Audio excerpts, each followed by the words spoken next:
Hello दोस्तों, स्वागत है आपका वीकेएस फिल्म में। आज मैं एक्सप्लेन करूंगा कांतारा मूवी को, जो साल 2022 में रिलीज हुई। यह एक एक्शन ड्रामा मूवी है। इस मूवी की IMDb पर रेटिंग 8.3 है।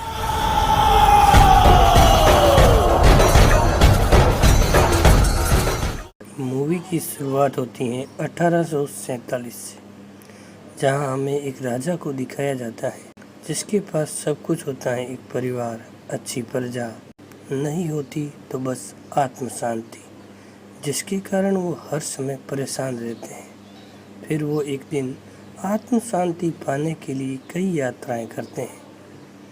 एक पंडित के कहने पर वो अकेले सफ़र पर निकल जाते हैं। वहाँ पर कई साधुओं से मिलते हैं, पर कोई फ़ायदा नहीं होता। इसी बीच एक दिन जंगल में से जाते समय एक आवाज़ सुनाई देती है। उस आवाज़ का पीछा करते करते वो एक पत्थर के पास पहुंचते हैं। उस पत्थर से इतना मोहित हो जाते हैं और उन्हें आत्म शांति मिल जाती है, जिसके चलते वो उस पत्थर को अपने साथ ले जाने की कोशिश करते हैं। उसी समय वहाँ गांव के लोग आ जाते हैं। वो राजा से कहते हैं, आप सब कुछ ले जाइए, पर हम अपने भगवान दैवप्पन पंजूरी को नहीं ले जाने देंगे। उसी समय एक आदमी पर दैवा खुद आ जाते हैं। और राजा से कहते हैं, यदि तुम मुझे अपने साथ ले गए तो इन गांव वालों का क्या होगा? इनकी रक्षा कौन करेगा? यदि तुम मुझे अपने साथ ले जाना चाहते हो तो इन गांव वालों को उतनी ज़मीन देनी पड़ेगी जहाँ तक मेरी चीख सुनाई दे। साथ ही अगर किसी ने गलती की तो दंड भी जरूर मिलेगा। राजा ये सब बातें मान जाते हैं। बदले में गांव वालों को ज़मीन देकर घर में पत्थर की स्थापना करवाते हैं और पूजा करते हैं, और राजा को आत्मिक शांति मिल जाती है और खुशी खुशी जीवन बिताने लगते हैं। यहाँ से कहानी पहुँचती है 1970 में, जहाँ शिवा नाम के बच्चे के पिता भूताकोला में परफॉर्म कर रहे होते हैं। उसी समय उस राजा के वंशज में से एक उन गांव वालों से ज़मीन वापस लेने आ जाता है। उसी समय शिवा के पिता के अंदर दैवा आ जाते हैं और वो कहते हैं कि तुम्हारे वंश की शांति के लिए ज़मीन गांव वालों को दी गई थी। अगर तुम इसे वापस ले जाना चाहते हो तो मिल जाएगी, परंतु तुम्हारे वंश की शांति पूरी तरह से मिट जाएगी।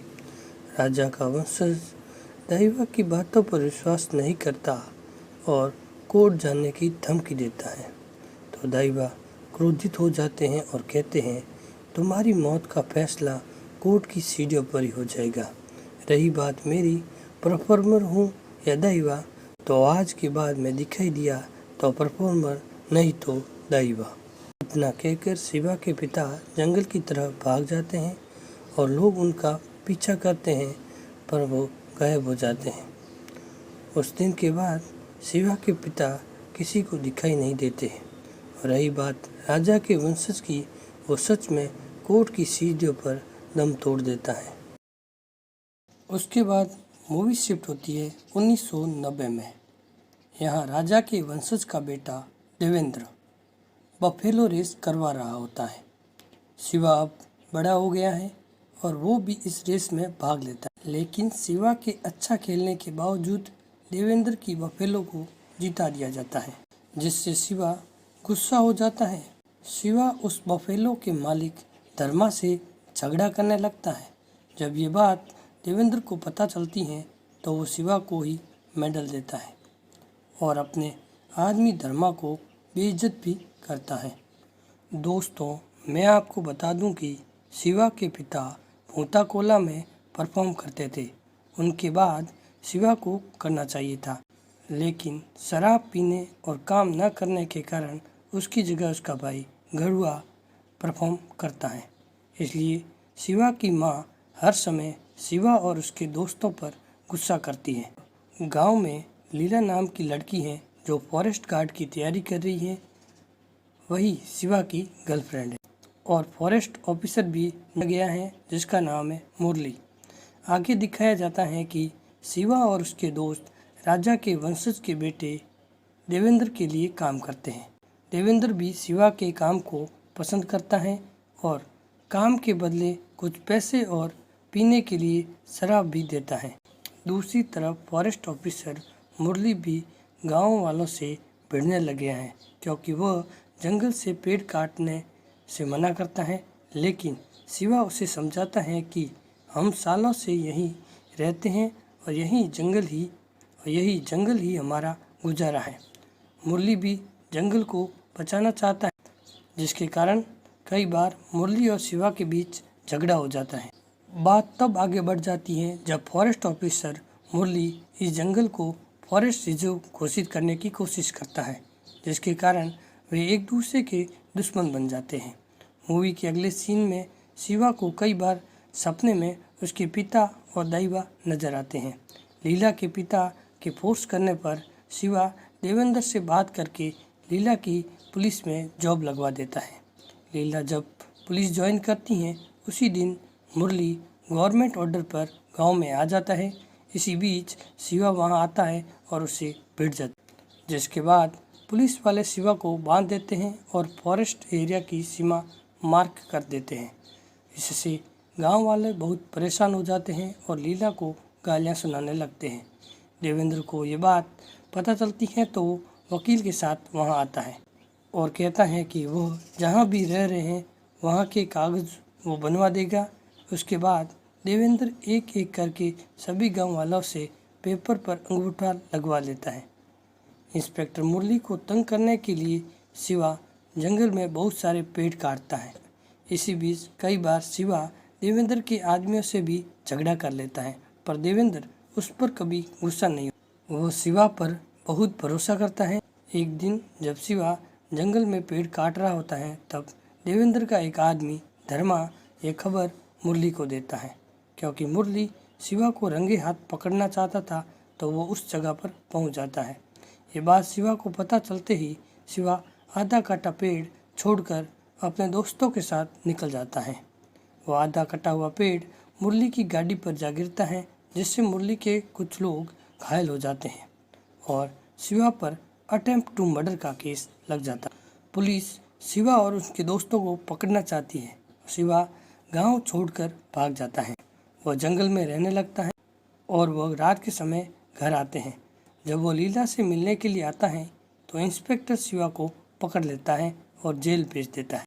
उसी रात गुरुआ देवेंद्र को कॉल करता है और कहता है कि वो शिवा को छुड़ा ले, ऐसा दैवा ने उसे सपने में कहा है। फिर एक दिन देवेंद्र अपनी गाड़ी से कहीं जा रहा होता है तो उसे रास्ते में गुरुआ मिलता है। वो गुरुआ को गाड़ी में बिठा देता है और ये सब गांव का एक महाजन देख लेता है। गाड़ी में देवेंद्र कहता है कि ये सारी ज़मीन मेरे पूर्वजों की है। गुरुआ चाहे तो इसमें से 5 एकड़ ज़मीन उसे दे सकता हूँ। और इस बार मोता कोला में परफॉर्म करते समय गुरुआ सभी गांव वालों को बोले कि सारी ज़मीन देवेंद्र की है, इसलिए ये सारी ज़मीन उसे वापस कर दी जाए। यही एक तरीका होता जिसे दाइवा का आदेश मानकर वो सारी ज़मीन देवेंद्र के हवाले कर दे, पर गुरुआ ये करने से मना कर देता है, जिससे देवेंद्र धर्मा की मदद से गुरुआ को मरा देता है। उसकी लाश वहीं फेंक देता है जहां मोता कोला होता है, जिससे गांव वालों की आस्था को ठेस पहुंचे। गुरुआ की लाश देखकर गांव वाले सदमे में आ जाते हैं। दूसरी तरफ शिवा को जेल में सपने में दैवा आते हैं जो रो रहे होते हैं। उसी दिन देवेंद्र गांव वालों को कहता है कि हम गुरुआ के हथियारों को जरूर पकड़ लेंगे। जब गुरुआ के मौत का पता चलता है तो शिवा बुरी तरह टूट जाता है और इंस्पेक्टर मुरली को पता चलता है कि देवेंद्र ने गांव वालों की ज़मीन धोखे से ले ली है, तो वो गांव वालों की मदद करने की सोचता है। ये बात कांस्टेबल देवेंद्र को बता देता है। देवेंद्र मुरली को यहाँ से हटाने के लिए शिवा को जेल से निकलवा लेता है, क्योंकि वो जानता है कि शिवा और मुरली एक दूसरे के दुश्मन हैं। यही कहानी में एक बड़ा राज खुलता है। देवेंद्र अपने पिता की मौत का बदला लेने और अपने पूर्वजों की ज़मीन वापस लेने के लिए अच्छा होने का नाटक कर रहा था। जब शिवा जेल से वापस आता है तो देवेंद्र शिवा से कहता है कि गरुड़ा की हत्या इंस्पेक्टर मुरली ने की है, जो बात बिल्कुल गलत है, जिससे शिवा गुस्सा होकर मुरली को मारने के लिए निकल जाता है। फिर शिवा की मुलाकात उसी महाजन से होती है। वो बताता है कि उसने गरुड़ा को देवेंद्र की गाड़ी में बैठते हुए देखा। उसने गरुड़ा को गाड़ी में जाते हुए तो देखा था, लेकिन वापस आते हुए देवेंद्र अकेला था। इसके बाद गरुड़ा की लाश मिली, मतलब साफ है कि गरुड़ा की हत्या देवेंद्र ने ही की है। वहीं धर्मा के साथ देवेंद्र के आदमी आते हैं, जिसे शिवा मार कर भगा देता है। शिवा देवेंद्र के घर जाकर उसे धमकाता है। इसके बाद शिवा वापस गांव के लिए निकल पड़ता है और रास्ते में उसे दाईवा दिखाई पड़ते हैं और शिवा मशाल लेकर दाईवा के पीछे जंगल में चला जाता है। जाते जाते वो वहीं पहुंच जाता है जहां उसके पिता गायब हुए थे और शिवा को दाईवा की आवाज़ सुनाई देती है। उसके बाद शिवा गांव पहुंचता है और गांव वालों को देवेंद्र की सच्चाई बता देता है। वहां पर मुरली भी होता है।